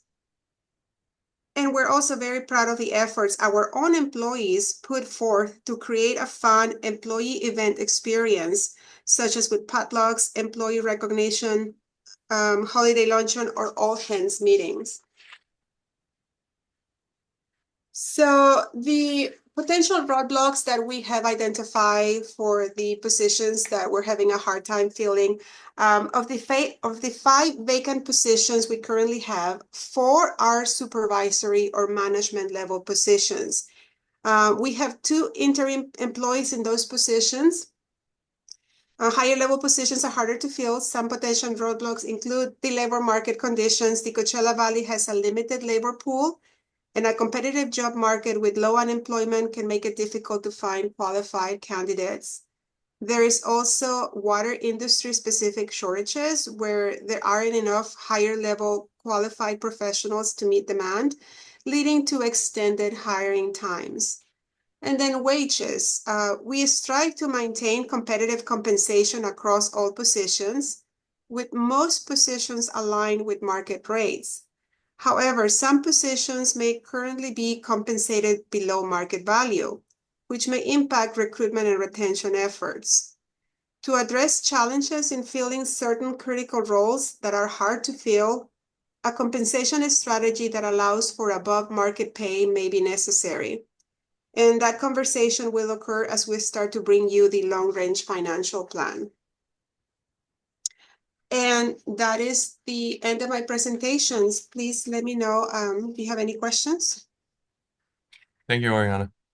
Director Martin, any questions? No. Director Martin? Director Duff? Great presentation, and I look forward to diving into some of those challenges when we meet. Thank you. Thank you. Vice President? I remember this bill when we went to the CSDA Legislative Forum last year in Sacramento and talking about this with the lawmaker staff. Extra work, obviously, so that's kind of a pain, but it's good to know where our vacancies are and where we stand. And yes, the labor pool here in the Valley is really, really tough. I don't know if it's necessarily because there's not enough people. I think it's maybe there's not enough people that actually want to work, but it's another story. And just thank you for the presentation, Oriana. Like Vice President Griffith mentioned, I appreciate the extra work you put into this, but I think it's good for the board to kind of have a a deeper dive into how we stand as far as with all our employees. So thank you. Thank you. Moving on to consent agenda. This month we have item 19, approval of minutes, and item 20, register of demands. Did anyone want to pull either of those items to discuss? Seeing no discussion, do we have a motion to approve? We approve. And I'll second. We have a motion and a second on the consent agenda. Can I have a roll call vote, please? Director Meyerhoffen, Yes. Director Duff, Aye. Director Martin, Yes. Vice President Griffith, Aye. President Sewell. Yes, Thank you. Motion passes. thank you. Moving on to director's reports. Anyone like to go first? No, take it. Go ahead, Director Martin. Yes, on the 4th and the 18th, I attended the City Hall City Council meeting, and a couple of interesting footnotes. First of all, Doria Wilms was appointed acting city manager due to the retirement of her predecessor, and she's terrific, and I hope they'll consider hiring her permanently, but that's another issue. On the 6th, attended Desert Valley Builders Association legislative meeting. Nothing to report there. On the 8th, the Air Museum Gala, which is always a spectacular event. A lot of money was raised for scholarships, etc. And I enjoyed that. On the 10th, Rancho Mirage Desert Valley Builders Association meeting. Nothing to report there.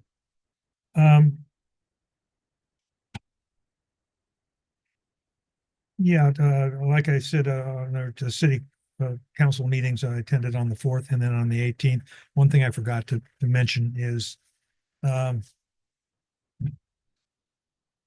it was announced that the Coachella Valley Association of Governments, or CVAG as we all know it well, their building is being torn down, and they're going to be rebuilding. I don't know where they're going to hold meetings until that new building is completed.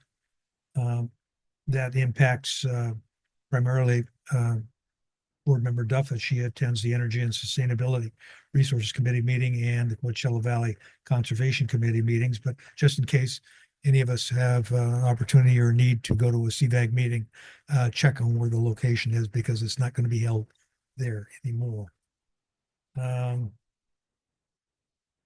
Let's see. Cabot's Museum board meeting. I went over the budget. Nothing spectacular to report there. Palm Springs Urban Water Institute conference. I started out by attending an Urban Water Institute board meeting. At the conclusion of that, I raced across town to attend the Tribal Water Authority meeting, where 2 meetings took place. One was with their attorney staff over pending and ongoing legislation or litigation. And then when that was concluded, I raced back to complete the afternoon session of the Urban Water Institute. One thing that was kind of interesting was a presentation by the Denver, I can't think of the official name of it, but it's basically the water district. And they showed a video, a news video of a Denver Bronco football game.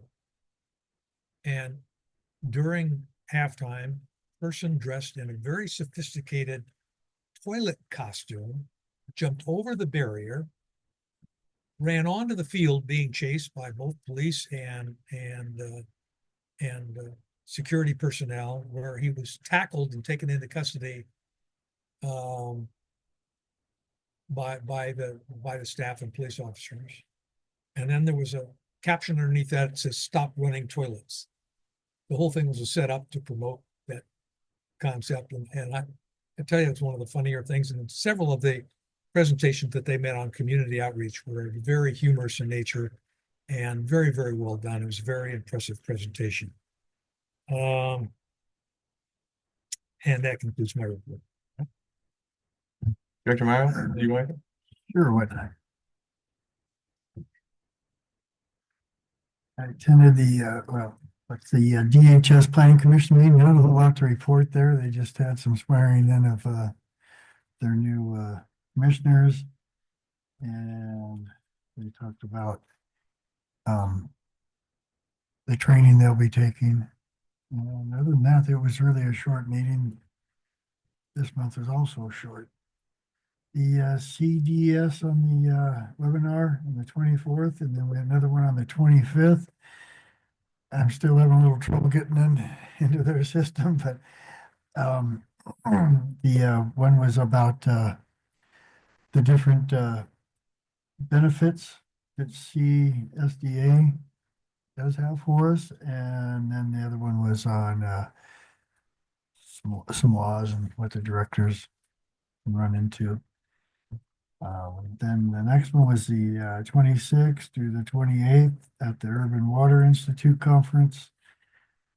I think Director Martin pretty well summed up all that. I did speak in front of one of the panels, and I mentioned that there must be a way that we can get the different districts can get reimbursed for the FET of our brass and copper and what the homeless are destroying in that. And through some of the homeless programs, I asked if they could look into getting some of that money to go towards that for the different districts. And I also mentioned to them that we should be separated from, not separate, but the rules and laws and regulations that the regional water board is coming up with and the state and everybody for up north, this should be completely different for what we're doing down here. One of the things that everybody always says at the different conventions, it really looks beautiful here. And they're right, it really does look beautiful. I enjoy it. But Mission Springs Water District isn't in that category. So those are the things that I spoke on there. And I didn't attend anything extra. That was plenty for the day. That's it. Thank you. Director Steph, would you like to go?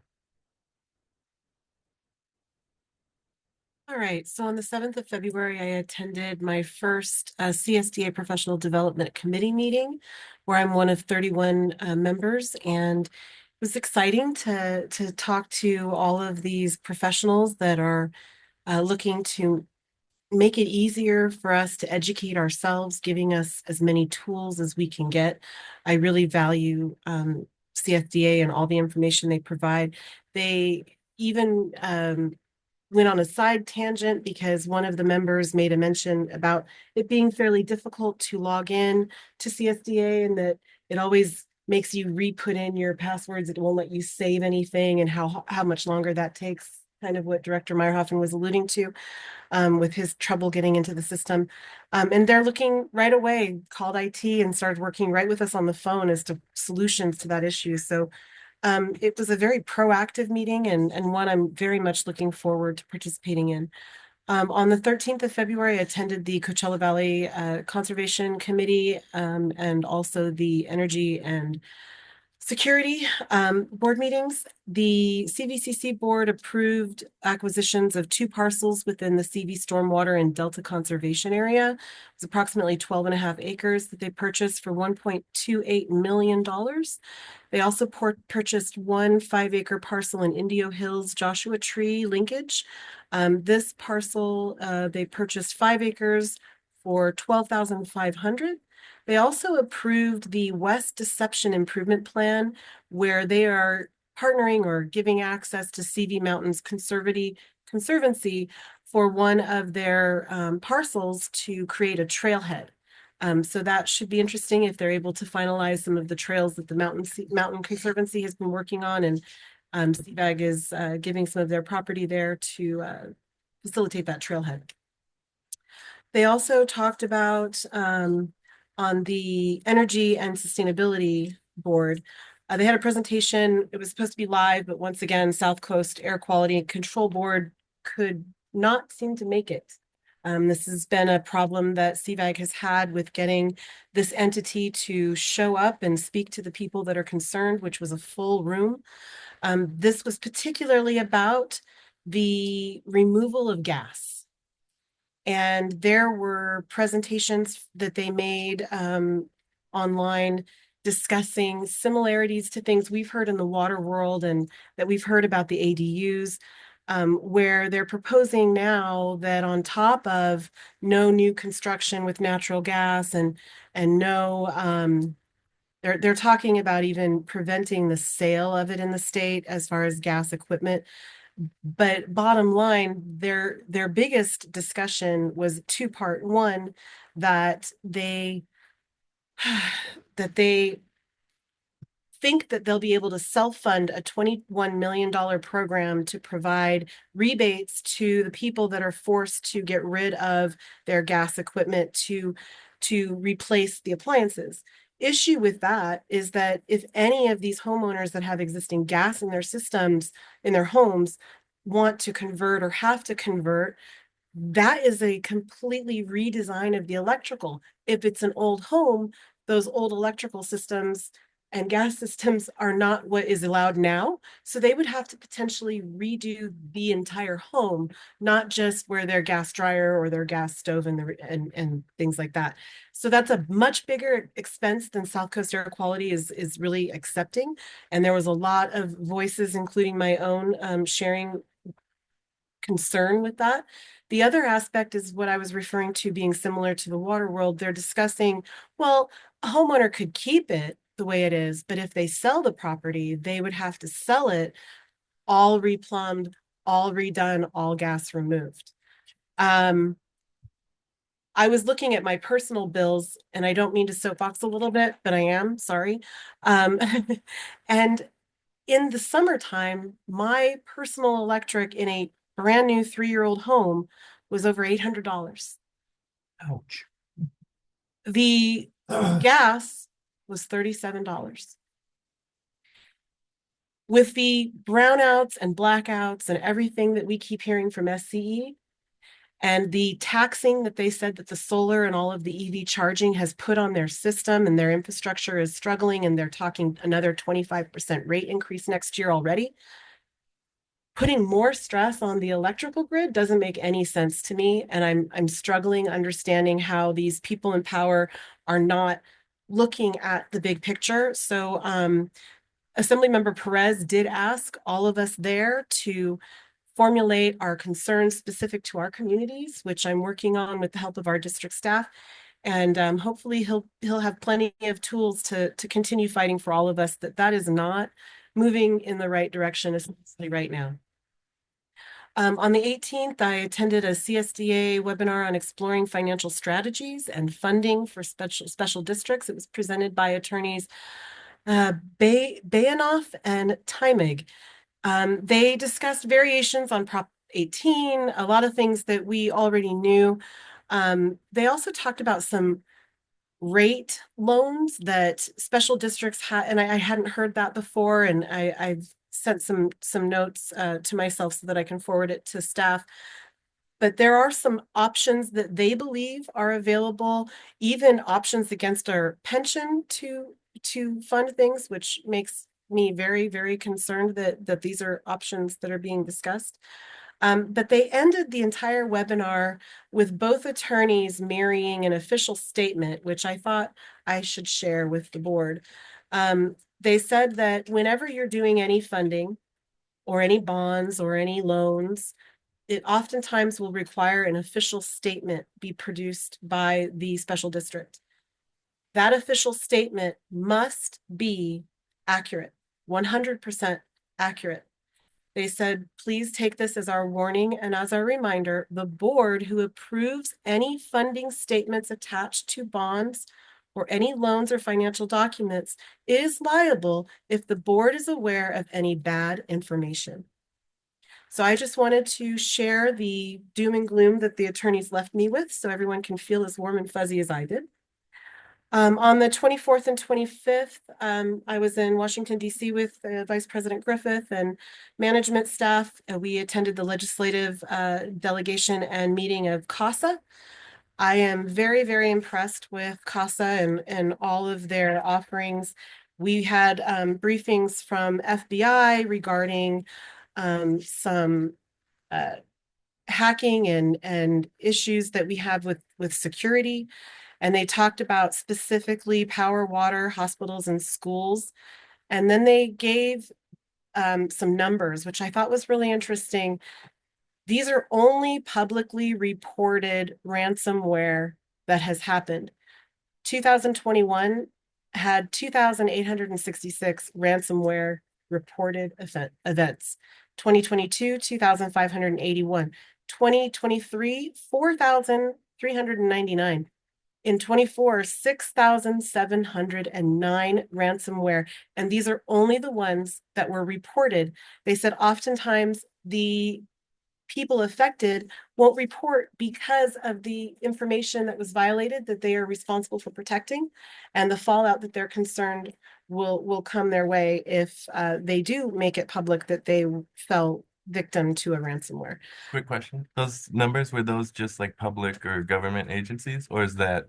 They said these were publicly reported companies. They were not individuals. They were companies, special districts, schools, water, power, hospitals, the big companies, and only the ones that had reported, which was very, very interesting. We had some wonderful, wonderful presenters. I won't keep them all from my vice president being able to speak. And then also we attended Aqua, the legislative delegation there and their meetings on the 26th and 27th. I was very, very impressed with the afternoon at the Senate meeting offices and getting to hear from congressmen and senators. It was very interesting to have been greeted and hear from Congressman LaMalfa. He's more of a Central Coast guy. He was praising the administration for turning on the faucets, and he wanted us to yell and scream, telling our current administration to keep those faucets turned on, which we all in the room knew was not exactly what we were looking to hear.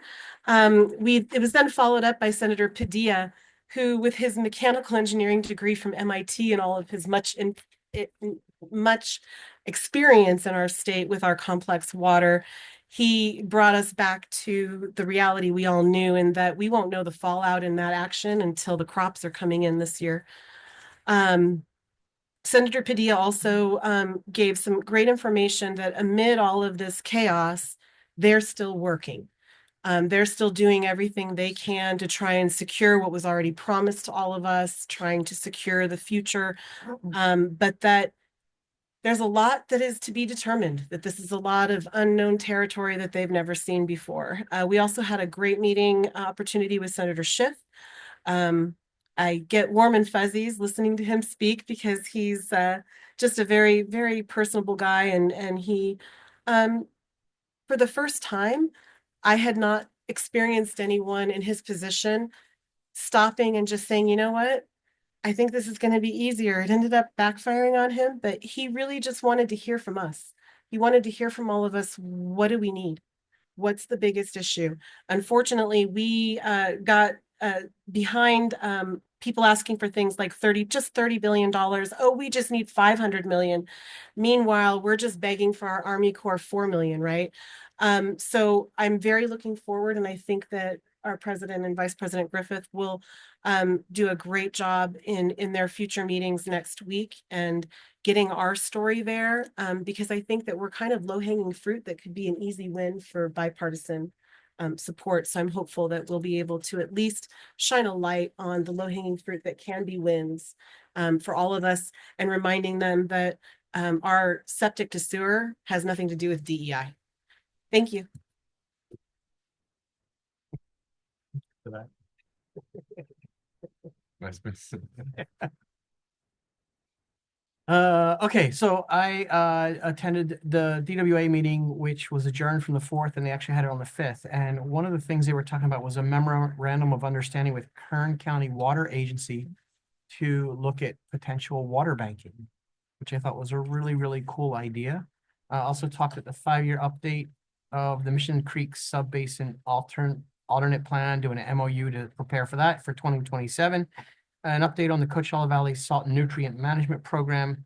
And they also talked about what they call their DWA Energy Resilience Plan. They're doing an RFP, I guess, to look at maybe some PPA or other energy updates. I also attended both the CASA Legislative Conference and the Aqua Legislative Symposium. The big words of the day were actually words. They were TBD, to be determined. If you think what you see on the news is chaos, it is even more so over there. I know that at CASA, we had numerous people scheduled to speak to us, but that was the day that they were working to get the budget done, that Tuesday, and numerous cancellations. So there was a lot of waiting to see who was actually going to show up. But overall, very, very good meeting. The highlights for me of those two conferences, there was cybersecurity, which we actually got to hear at both conferences. So by the time we heard it the second time, it was kind of boring.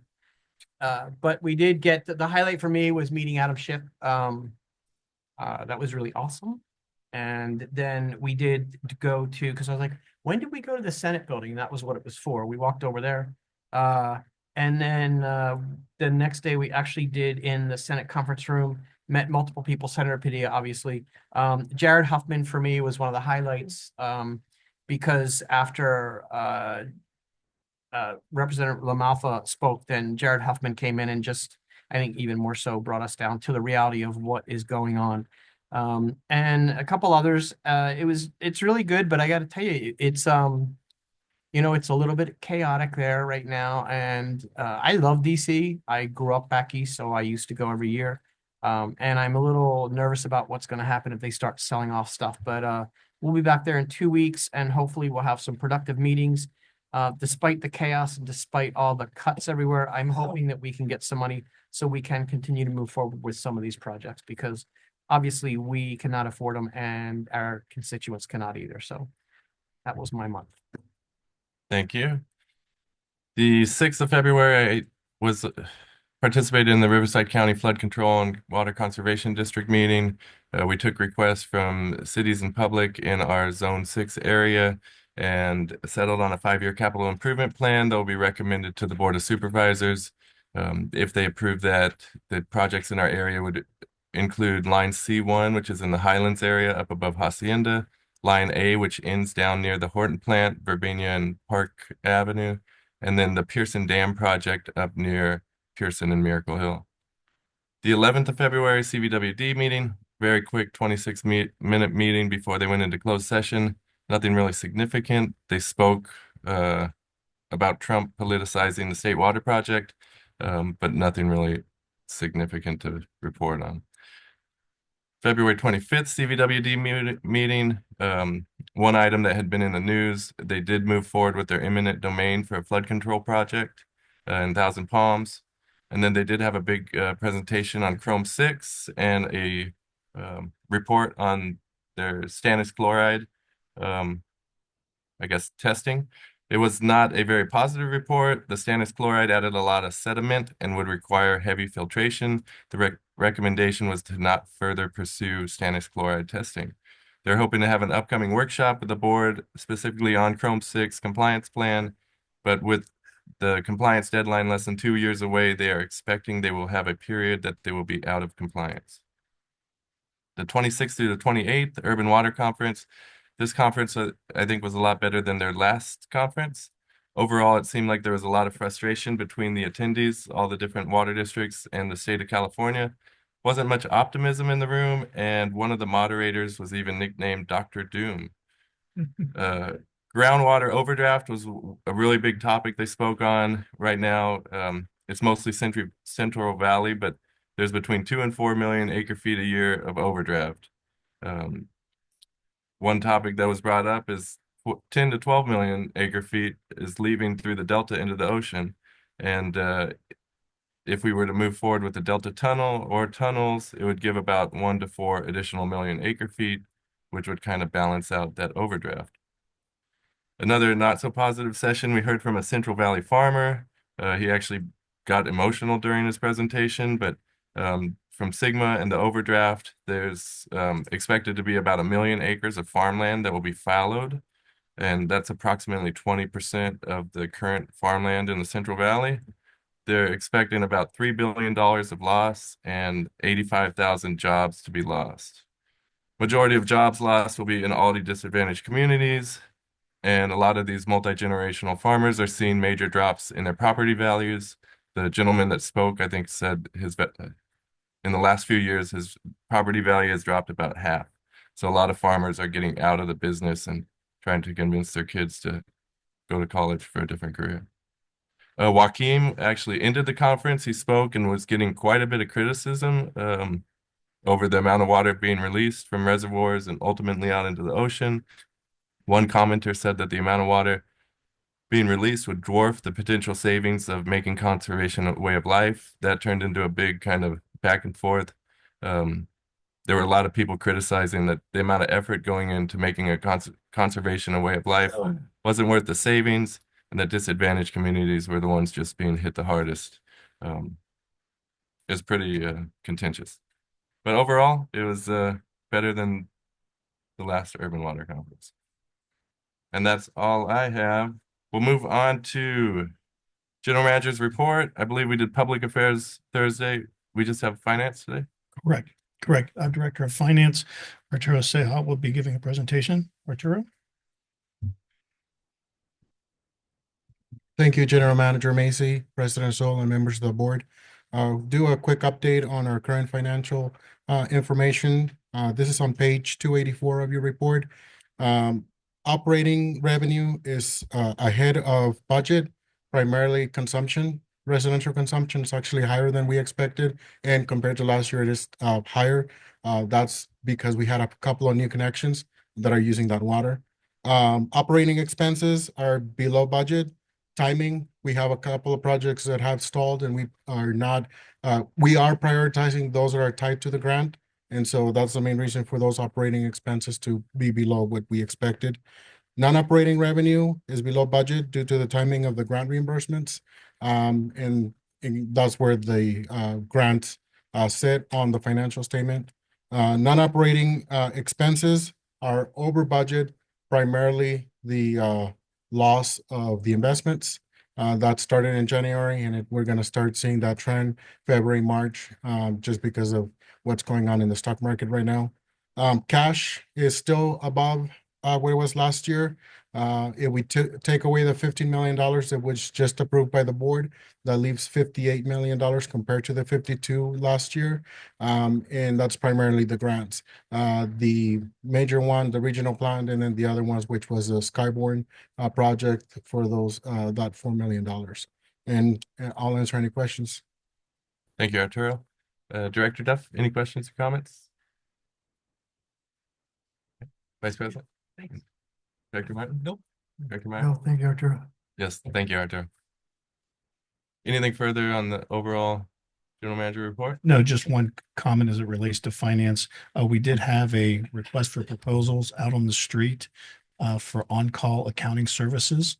We did receive only one submittal and we'll be moving forward with that. It will be, the first year will only be between now and the end of June. So it may not be an item that you'll see come to the dais, but will definitely be reported in our General Manager's report. And then as we move forward with that firm in subsequent years, you will see a contract with your authority moving forward. But I just want to let you know that we did receive one contractor or one proposal, and we'll be moving forward with that. And will this just be in times of high workload, or will it be pretty consistent throughout the year? It will be a combination of several different things. One, high workload as we're going into the budget process. Arturo, do you want to take this? I don't want to speak for your department, but, and then of course the ERP that's also out on the street as well. But yeah, I'm sure Arturo has other things that he needs on-call services for. Thank you, General Manager Macy, President Sol. We do have a couple of major projects that we're implementing with the long-range financial plan. The ERP, RFP, we're prioritizing right now in the 2026 budget. So we're going to need help getting all of that on board And we don't want to hire a full-time staff because eventually that's going to fall off. So it just makes more sense to have an on-call basis. And we are prioritizing a company that has the expertise in a new ERP and also on the long-range financial planning for the district. I think letting you guys focus more on some of our bigger projects and have some of the day-to-day, that'd be awesome. Any questions or comments on that? Thank you, Arturo. And we'll move on to item 23, District Council comments. The item that we had today, we covered in closed session, so nothing further. Thank you. Item 24, Director comments and requests for future agenda items. Director Martin? No comments as far as future agenda items. I think that was already brought up at the last meeting concerning BIA participation, so nothing. Director Mayo? Yes, not to go on about BIA. Pull this up so you can see everything all right. I know that Director Martin's been to a number of BIA meetings, and I think Director Duff, I've seen you at a BIA meeting. It was one of the very first meetings down in Riverside when we first got appointed. And it was about that they had some Board of Supervisors there, and they were telling us about how the economy is going and in the Coachella or in Riverside and what the housing market was doing. But anyways, I remember you being there. So anyhow, in the month of May, BIA will be here in the Coachella Valley, and they will have what is called Meet the Builder. They'll have a housing panel and elected official reception. So I would like for those of you who haven't been to very many BIA meetings, maybe show up, show your support, get an idea, more of an idea of really what's going on with the BIA. And that's so I'll have Dory posted on the calendar events, but it's May the 1st. May the what? 1st. Okay. I thought I read another one that said April the 1st, so I was hesitant on that. So, but anyways, I think it would be really a good opportunity for all the directors to see what's going on, to ask the builders some questions on how we can all help and that kind of thing. Sure. Thank you. Thank you. Director Duff? We mentioned earlier that I'd like to have a conversation, and I think you agreed with me on, you brought it up actually, was to have a conversation on the assessment districts. And I think that is something we need to do in the future. I also would like to include in that conversation and have on that agenda the ability to kind of talk about some of the shift we may have to make in looking at low-hanging fruit ourselves for a little while.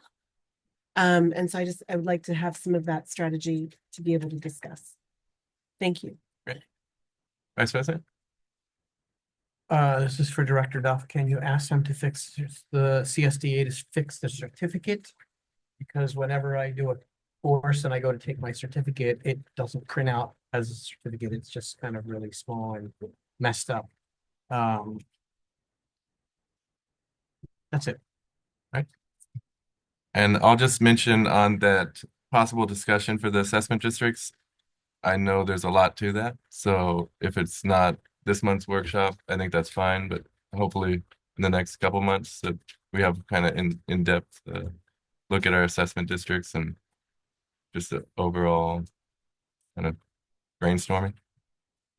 I don't want to make the assumption, but I'm guessing that you'd like to see that in a workshop first. Yes. Okay, perfect. That's what we'll do. Did you have some? CSDA has Leadership Academy in April if anyone has a need to go. I don't know if they have the GM track there. I don't think so, but They don't, unfortunately. That's only offered in June later this year. But I will be attending. And I think we knew this was going to be a longer meeting today. I just appreciate all the board and staff's work today. So thank you. And with that, we already had our closed session. The meeting is adjourned. Thank you.